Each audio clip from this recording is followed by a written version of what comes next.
So for topic number 2, we're going to cover types of forces. In your packet on page 10, you have a note sheet that I made to talk about the 2 different main categories of forces and all of the specific types of forces that we're going to consider. So we have contact forces and non-contact forces. We also call the non-contact forces as action as a distance force.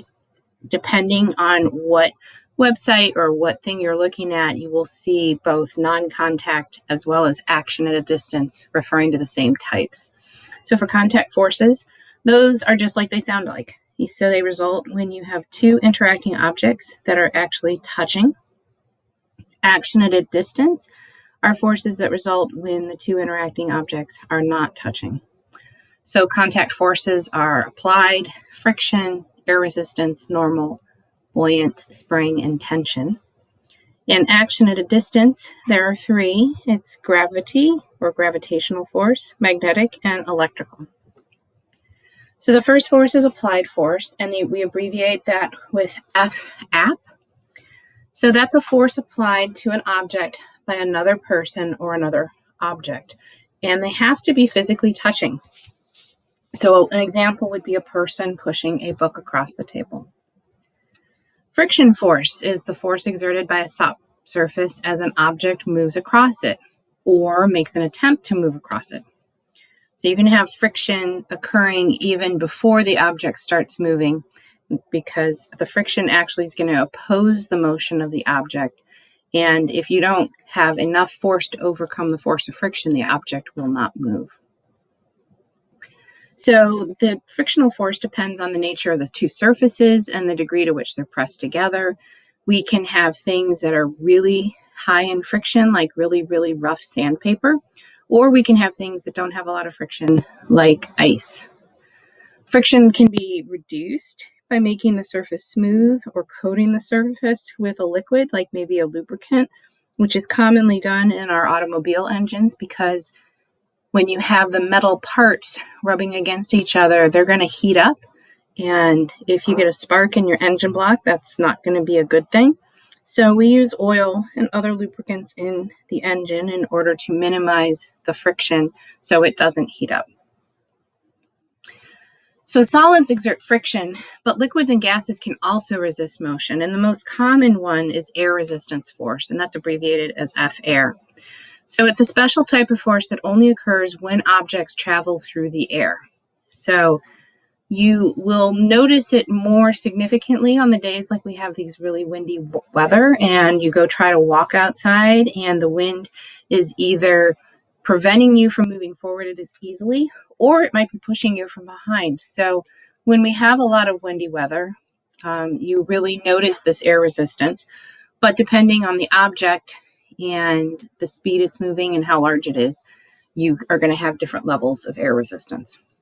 So it's often neglected because it's really challenging to figure out what it is, and it's typically really small. However, it is really large when you've got large surface area or objects traveling at high speeds like airplanes. Those have large surface areas, and they're traveling fairly at a very high speed. Air resistance slows falling objects as well as objects moving through the air. So it can be very significant. Normal force. Normal is abbreviated with NORM. It's a support force exerted upon an object that is in contact with another stable object. So for example, a book sitting on a table. So this support force is the force exerted by the table on the book to support the weight of the book. And you read about this previously in your textbook back in chapter 2 when it was talking about normal force being perpendicular. So we've also got a buoyant force. So you've heard of buoyancy, and note the spelling of how this abbreviation is. It's buoy, B-U-O-Y. A lot of students tend to abbreviate this incorrectly. So just take note. So this is the force exerted by a fluid on an object immersed in that fluid, and we typically have it in water. So we have buoys in water, and they float, but there is a buoyant force that's trying to push them up. And the same thing's true with you when you go into the water. We have spring forces, which is F spring.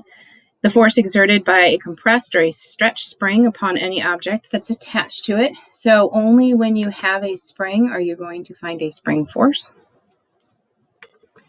We also have tension force, and this is anytime you have a string or wire and when it's pulled tight by forces acting from opposite ends. So if you're actually connected a rope to a refrigerator, you would have a tension force there when you have the rope. So the direction of the force is along the length of the wire, and it pulls equally on the objects at opposite ends. So for our non-contact forces, we've got gravity, and we abbreviate this as F-grav. So it's the force of gravity. It's the force with which a moon or another massively large object attracts another object towards itself. We are also going to talk about it being the weight of the object. So on Earth, the direction is downwards towards the center of the Earth, and we have F grav will equal m times g, which we will talk about later on, where g is 9.8 meters per second squared down.